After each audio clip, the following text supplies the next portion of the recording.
کائنات کے نظام میں.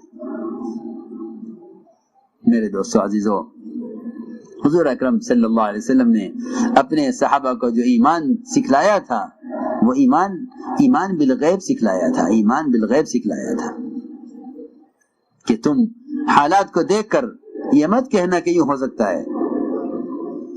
ایک طرف احکام دیے ہیں، ایک طرف حالات دیے ہیں. کیسے ایمان بالغیب سکھلایا تھا؟ اللہ اکبر. ایمان کی تعلیم دی، پھر ایمان کے امتحان لیا. ایمان کی تعلیم دی، پھر ایمان کا امتحان بھی لیا. حضور اکرم صلی اللہ علیہ وسلم کی جو بات، آپ کی بات اتنی سچی ہے کہ آپ کی بات کی تصدیق کرنا اپنے سنے دیکھے بغیر، یہی اصل ایمان ہے. بلکہ حضرت خزیمہ بن ثابت رضی اللہ تعالیٰ عنہ سے آپ نے جب سوال کیا کہ خزیمہ تم نے کیسے گواہی دی ہے، اس واقعے میں جس میں آپ نے ایک دیہاتی سے گھوڑا خریدا،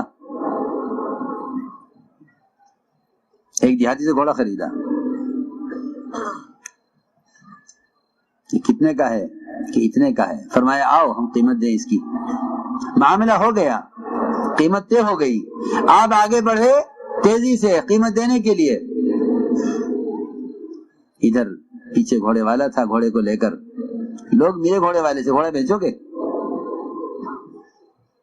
اس نے قیمت بڑھا کر بتلائی، دوسرے گاہکوں سے بات کر لی اور آواز دے کر کہا کہ اے محمد صلی اللہ علیہ وسلم، آپ گھوڑا خریدیں گے؟ ان کو بیچ دوں.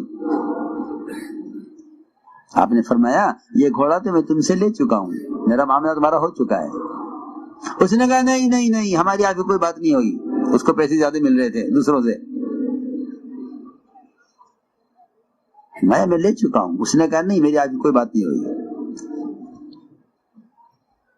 گھوڑے والے نے کہا کہ اچھا ایسا اگر ہے تو آپ گواہ لائیے. اور اسے معلوم ہے گواہ کوئی تھا نہیں. اور کون گواہی دے گا؟ گواہی کون دے گا؟ گواہ کوئی تھا نہیں. چنانچہ اس کا اصرار گواہ کا، آپ فرما رہے گواہ کوئی نہیں ہے. اتنے میں گزر رہے تھے وہاں سے خزیمہ. انہوں نے سنا کہ دیہاتی آپ سے گواہ مانگ رہا ہے. آگے بڑھے کہ میں گواہی دیتا ہوں کہ آپ نے گھوڑا اس سے خرید لیا تھا. آپ نے حضرت خزیمہ سے جو فرمایا کہ تم نے گواہی کیسے دی ہے،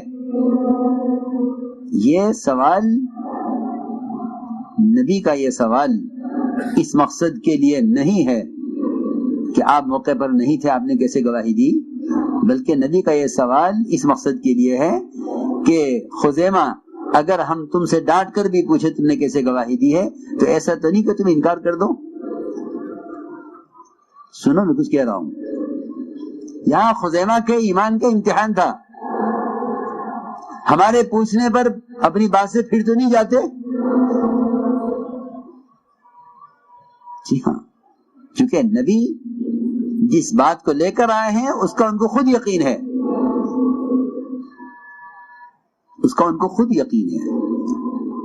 آمن الرسول بما انزل الیہ من ربہ والمؤمنون. ایمان والوں کو چاہیے کہ نبی کی بات پر ایمان لائے، اور نبی خود اپنی بات پر سچے ہیں. نبی سے جھوٹ کا صدور نہیں ہو سکتا. آپ کا سوال بطور تنبیہ کے ہے کہ ہم اگر ڈانٹ کر بھی پوچھیں کہ تم نے کیسے گواہی دی ہے تو تمہیں اپنی گواہی میں شک نہیں ہونا چاہیے، اور تمہیں اپنی بات میں تردد نہیں ہونا چاہیے، اور تمہیں اپنی بات سے ہٹنا نہیں چاہیے. عجیب بات ہے. عرض کیا کہ ہمیں کیوں نہ گواہی دوں؟ یہ ایک گھوڑا، اس کی کیا حیثیت ہے؟ آپ نے ہمیں قبر کی، حشر کی، جنت کی، دوزخ کی، عرش کی، کرسی کی، اللہ کے وجود کی خبریں دی ہیں. ہم نے تو کچھ بھی نہیں دیکھا. ہم تو اس سب کو مانتے ہیں صرف آپ کی تصدیق میں، صرف آپ کے کہنے پر. تو جو ذات اتنی بڑی بڑی چیزوں کے بارے میں جھوٹ نہ کہے، وہ ایک گھوڑے کے بارے میں کیا غلط کہے گی؟ فرمایا آج سے خزیمہ کی گواہی 2 کے برابر. سچے ایسے ہوتے ہیں. تصدیق کہ نبی کی بات کی تصدیق، کہ نبی کی بات کی تصدیق کرو. ہم نے عرض کیا کہ یہ ہے مثال ایمان بالغیب کی، یہ ہے مثال ایمان بالغیب کی. تو جب ایمان بالغیب آئے گا تو پھر مسلمان کا قدم ظاہر کے اعتبار سے نہیں اٹھے گا، کیونکہ احکام سب غیب میں ہیں. احکام سارے غیب سے آئے ہیں. کائنات کا نظام ظاہری ہے، احکام غیب میں ہیں. غیب کے اعتبار سے آدمی قدم جب اٹھائے گا جب یقین غیب پر ہو. مشاہدات، تجربات، اسباب کی بنیاد پر قدم مجھے اٹھائے گا جب اس کا یقین ظاہر پر ہوگا. اس لیے ظاہر پرست، مادہ پرست، ان کے اقدامات حرام کی طرف ہوتے ہیں. اور مومن کا جو قدم اٹھے گا وہ حکم کی طرف اٹھے گا، اس لیے کہ احکام غیب میں ہیں. احکام سب غیب میں ہیں. سارے احکام غیب سے آئے ہیں، ان کے وعدے غیب میں ہیں. اس لیے فرمایا میرے دوستو عزیزو کہ سب سے پہلے اس دعوت کے ذریعے ایمان سیکھو. صحابہ فرمائیں تعلمنا الایمان. یہ معلوم ہوتا ہے کہ جس طرح اعمال کا علم ہے ایمان کا بھی علم ہے، لیکن اس زمانے میں مسلمان ایمان کے علم سے بالکل جاہل ہے. ایمان کا بھی علم ہے نا، کیونکہ نماز کا علم، روزے کا علم، زکوٰۃ کا علم، حج کا علم، جیسے سارے فرائض کا علم ہے ایسے ایمان کا بھی علم ہے. ایسے ایمان کا بھی علم ہے کہ ایمان کا بھی علم حاصل کرو. اس لیے فرمایا کہ یہ ایمان اپنی علامتوں کے ساتھ ہے. یہ ایمان اپنی علامتوں کے ساتھ ہے. ایمان کوئی دعویٰ نہیں ہے، ایمان ایک حقیقت ہے. میں نے شروع میں عرض کر دیا تھا کہ 4 چیزیں ایسی ہیں جو ایمان کے بغیر حاصل نہیں ہو سکتی. جس میں بنیادی چیز استقامت ہے. ایمان کے بغیر استقامت نہیں ہے. ان الذین قالوا ربنا اللہ ثم استقاموا. یہ اللہ کو رب بنا کر آیا اللہ کے احکام پر قائم ہے یا نہیں. اس لیے ایمان کی سب سے پہلی علامت استقامت ہے. استقامت کہتے ہیں پورے دین پر چلنے کو. استقامت کہتے ہیں پورے دین پر چلنے کو. جزوی دین پر چلنا استقامت نہیں ہے. اللہ مجھے معاف فرمائے، جزوی دین پر تو منافقین چلتے تھے. ہاں، دوسروں میں کیا کہہ رہا ہوں، ایمان کے بغیر استقامت نہیں. کیونکہ استقامت کسے کہتے ہیں؟ استقامت اس کو ہرگز نہیں کہتے کہ آدمی اسلام کے احکام میں سے کسی ایک حکم کو مضبوطی کے ساتھ تھام لے اور یہ کہے کہ بھئی میں تو یہی کر سکتا ہوں، باقی تو میں نہیں کر سکتا. ہاں، باقی تو میں نہیں کر سکتا، جو میں کر سکتا ہوں میں کر رہا ہوں. اور پھر اس پر مزید یہ کہ اللہ نے تو انسان کو اس کا مکلف کیا ہے جس کی اس میں طاقت رکھی ہے. اس کو بھی لوگ سمجھتے نہیں کہ کیا مطلب ہے اس کا. جو کام کرنا چاہا، حالات مساعد ہوئے، حالات نے ساتھ دیا، کر لیا. جس میں حالات نے ساتھ نہ دیا اس کو چھوڑ دیا اور کہہ دیا کہ لا یکلف اللہ نفسا الا وسعها. حالانکہ لا یکلف اللہ نفسا الا وسعها کا مطلب یہ ہے کہ اللہ تعالی نے کسی مسلمان کو ایسا کوئی حکم نہیں دیا جس کے کرنے کی اس میں طاقت نہ رکھی ہو. ہاں سوچو، اگر تم نے پہاڑ ایک جگہ سے دوسری جگہ سرکائے تو میں تمہیں عذاب دوں گا، اگر تم نے آسمان پہ چڑھنے کے ارادے کیا تو میں تمہیں عذاب دوں گا. اللہ نے کہیں نہیں فرمایا، کیونکہ یہ انسان کے بس سے باہر کی چیزیں ہیں. ہم نے تو انسان کو اتنے کا مکلف کیا ہے جتنے کی اس میں طاقت رکھی ہے. یہ کسی حکم کا انکار نہیں کر سکتا. یہ مطلب ہے اس کا مطلب یہ ہے کہ یہ حکم کا انکار نہیں کر سکتا، کیونکہ ہم نے اس جتنے کا مکلف کیا ہے اتنی اس کے اندر قوت رکھی، اتنی طاقت رکھی ہے. چنانچہ اس زمانے کے لوگوں نے کوشش کر کے ایک نیا راستہ بنایا ہے. سنو دھیان سے، ایک نیا راستہ بنایا ہے کفر و اسلام کے درمیان میں کہ بھئی یہ ہم عوام الناس کے لیے ہے، نہ ہم ایسے ہیں کہ سنت کی پابندی کریں، نہ ہم ایسے ہیں کیونکہ ہمارا ماحول، ہمارا سوسائٹی، ہمارا نظام کچھ ایسا ہے۔ جی ہاں، اور رہا یہ راستہ کہ یہ راستہ اللہ والوں کا، اولیاء اللہ کا، حالانکہ دین کا ایک ہی راستہ ہے، اولیاء بھی اسی میں، تاجر بھی اسی میں، زمیندار بھی اسی میں، حاکم بھی اسی میں، وزراء بھی اسی میں، کہ تم کسی بھی عہدے پر ہو اور کسی بھی مال کی فراوانی میں ہو، تمہارے چلنے کا راستہ ایک ہی ہے۔ ورنہ یہ الگ راستہ جو بنایا تھا، یہ راستہ بنایا تھا منافقین نے۔ ہاں، یہ راستہ بنایا تھا منافقین نے۔ وَمِنَ النَّاسِ مَن يَعْبُدُ اللَّهَ عَلَى حَرْفٍ، کہ ایسے بھی لوگ ہیں جن کے بارے میں کہا ہے منافقین کہ وہ کفر اسلام کے بارڈر پر چلتے ہیں، نہ پورے کفر میں نہ پورے اسلام میں، بلکہ کفر اسلام کے بارڈر پر چلتے ہیں۔ حالات دیکھتے ہیں، اگر حالات اسلام کے خراب ہوتے تھے تو یہ پلٹتے تھے کفر کی طرف، اور اگر حالات کفر کے خراب ہو کے اسلام کے اچھے ہوتے تو یہ پلٹ جاتے تھے اسلام کی طرف۔ یہ کہ نہیں، اسلام تو ایک ضابطۂ زندگی کا نام ہے،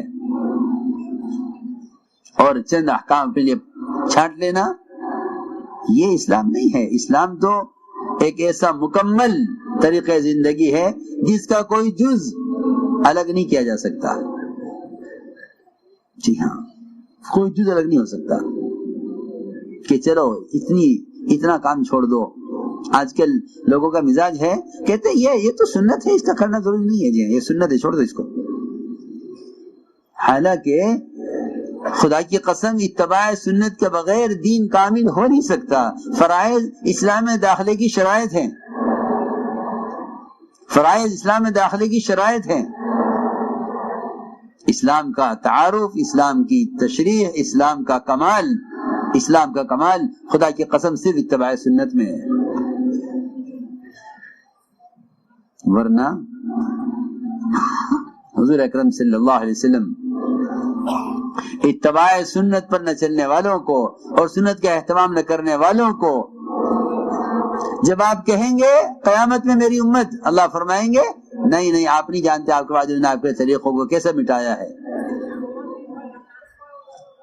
آپ نہیں جانتے آپ نے کیا کیا ہے۔ صاف من رغب عن سنتی فلیس منی، جو میری سنت سے اعراض کرے وہ میری جماعت میں سے نہیں ہے۔ یہاں لوگوں نے معمولی سمجھا ہے سنت کو، حالانکہ مسلمان کا تعارف اتباع سنت کے بغیر ممکن نہیں ہے۔ میری بات یاد رکھنا، جو قوم اپنے معاشرے پر مجتمع ہوتی ہے،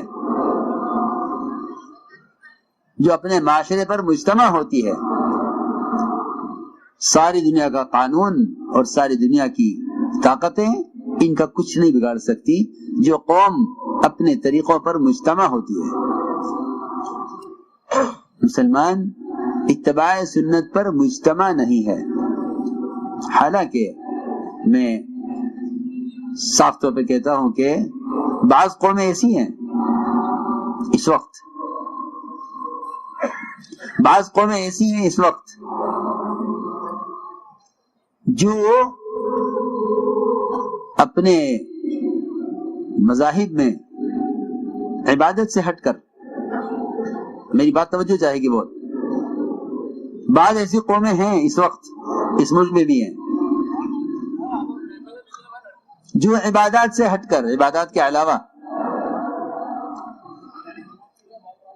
اپنے معاشرے کے طریقوں کے پابند ہیں۔ قانون ان کے اپنے معاشرے کے طریقوں پر مجتمع ہونے کی وجہ سے ان کے مذہب کی رعایت کرتا ہے، لیکن مسلمان نے سنتوں کو مٹا کر قوانین اپنے خلاف اپنے خلاف قوانین کھڑے کیے ہیں، اور پھر یہ کہتا ہے کہ ہم کیا کریں، ہم مجبور ہیں، قانون یہ ہے. سب بات ہے، قانون ہم کیا کریں. ہم سب فرماتے تھے پہلے مسلمان اسلام کو بگاڑے گا، پھر غیر اسلام کو مٹائیں گے. تمہارے پاس جو اسلام پہنچے گا مٹا ہوا پہنچے گا، کیونکہ تم پہلے اسلام کو بگاڑ چکے ہو. مسلمان اسلام کو بگاڑے گا، پھر غیر اسلام کو مٹائیں گے. ورنہ خدا کی قسم مسلمان کے کسی عمل کے خلاف قانون نہیں ہو سکتا اگر مسلمان اتباع سنت پر مجتمع ہو، اور یہ اپنی عادات کو اپنی اجتماعی امانت سمجھے. اپنی عادات کو،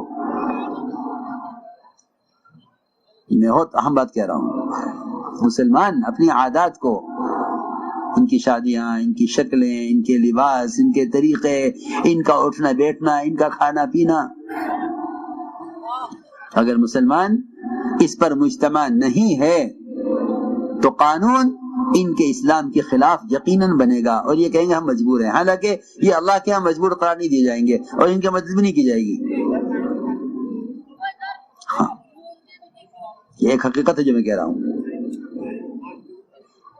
فرماتے تھے کہ اسلام کو نقصان کبھی اغیار سے نہیں ہوگا. اگر خدا کی قسم سارا باطل ایک وقت میں جمع ہو جائے اپنی تمام مادی قوتوں کے ساتھ، ایک سنت کے مقابلے میں ناکام ہو جائے گا. یہ ایک سنت کبھی مقابلہ نہیں کر سکتا. کہا مسلمان یہ کہے کہ قانون نے ہمیں فلاں طریقوں سے روک دیا ہے، فلاں سنت سے روک دیا ہے، اس قانون ہے. کیوں قانون تمہارے لیے کیوں ہے، باقی لوگوں کے لیے کیوں نہیں ہے؟ اس کو میں کہہ رہا ہوں کہ جو قوم اپنی معاشرت کو اور اپنی عادات کو اجتماعی طور پر اس پر مجتمع ہو جاتے ہیں، اس سے بڑی کوئی طاقت قوت نہیں ہے. ہاں. حضور اکرم صلی اللہ علیہ وسلم نے اپنے صحابہ کو اتباع سنت کا ایسا پابند کیا تھا کہ فرمایا روایت میں کہ میرے صحابہ ایسے ممتاز اور میرے صحابہ ایسے الگ چھٹے ہوئے ہیں کہ اگر سیاہ بیل کے پہلو میں چند بال سفید ہوں تو وہ سفید بال الگ نظر آئیں گے، اور اگر کسی سفید بیل کے پہلو میں چند بال سیاہ ہوں تو یہ سیاہ بال الگ نظر آئیں گے. میرے صحابہ ایسے ممتاز ہیں، اور یہ امتیاز صرف اتباع سنت کی وجہ سے ہوتا ہے. ورنہ آپ جانتے ہیں کہ مسلمان کا نام پوچھنا پڑتا ہے سلام کرنے کے لیے کہ بھائی آپ کا کیا نام ہے، کیوں نام پوچھ رہے ہیں آپ، کہ خبر نہیں سلام کرنا جائز نہیں. جی ہاں، سلام کے لیے نام پوچھنا پڑتا ہے، اور واقعی یہ قرب قیامت میں سے ہے، کیونکہ حدیث میں آتا ہے التسلیم بالمعرفہ من اشراط الساعہ. یہ حدیث میں آتا ہے کہ جان پہچان کر کسی کو سلام کرنا یہ قرب قیامت کی نشانی ہے. کہ پہچان کر سلام کریں. کیوں پہچان کر سلام کریں؟ مسلمان سر سے لے کر پیر تک اپنی تمام علامتوں سے دیکھتی نظر آ جائے گا کہ ہاں یہ مسلمان ہے. اس لیے فرمایا کہ اہل ذکر وہ ہیں جن کو دیکھ کر اللہ یاد آئے. اس سے تسبیح یا ذکر بالجہر مراد نہیں ہے.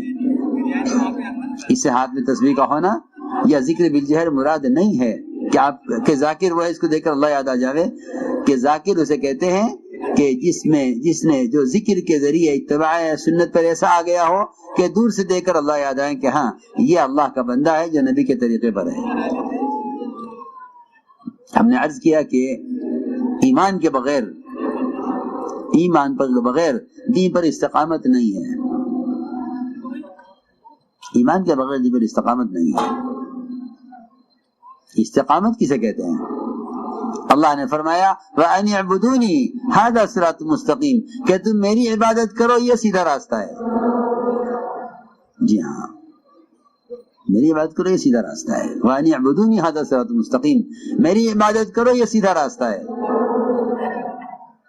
اس لیے عبادت کے بارے میں بھی جاننا چاہیے کہ عبادت آیا صرف نماز پڑھنے کو کہتے ہیں یا عبادت اللہ تعالیٰ کی کامل اطاعت کو کہتے ہیں. عبادت کا لفظ بہت جامع لفظ ہے جو سارے احکام کو شامل ہے. عبادت سے نماز پڑھنے کا نام نہیں ہے، بلکہ امام غزالی فرماتے ہیں نماز، روزہ، حج، زکوٰۃ، ذکر، تلاوت، دعوت اللہ کی محنت، تجارت، پڑوسیوں کے حقوق، سنت کا اہتمام، یہ 10 چیزیں مل کر عبادت ہے. یہ 10 چیزیں مل کر عبادت ہے. عبادت کسی ایک عمل کا نام نہیں ہے. تجارت کو عبادت میں داخل کیا ہے. جی ہاں، اس لیے کہ اگر تجارت عبادت پر نہیں آئی، اگر تجارت عبادت پر نہیں آئی تو پھر یہ عبادات بھی قابل قبول نہیں ہوں گی. اس لیے کہ حرام کمائیاں عبادات کو کھوکھلا کر دیتی ہیں اور دعاؤں کو مردود کر دیتی ہیں.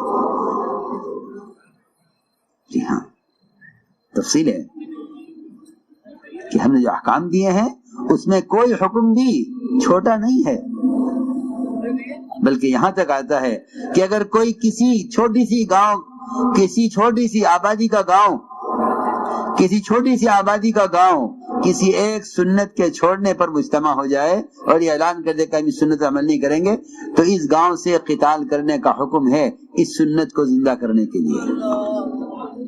جی ہاں، یہاں تو فرائض امت چھوڑے ہوئے ہیں، اور خروج کا اور نکلنے کا اور ان کو سمجھا کے فرائض پر لانے کا کوئی اہتمام ہی نہیں ہے. حالانکہ قتال کا حکم ہے کہ سنت کی احیاء کے لیے اس گاؤں سے قتال کیا جائے جو کسی سنت کے چھوڑنے پر عین الاعلان مجتمع ہو جائیں. ہاں، دین ہے، دین اپنے کمال کے ساتھ ہے، ورنہ دین میں سے اپنی مرضی کے مطابق احکام چھانٹ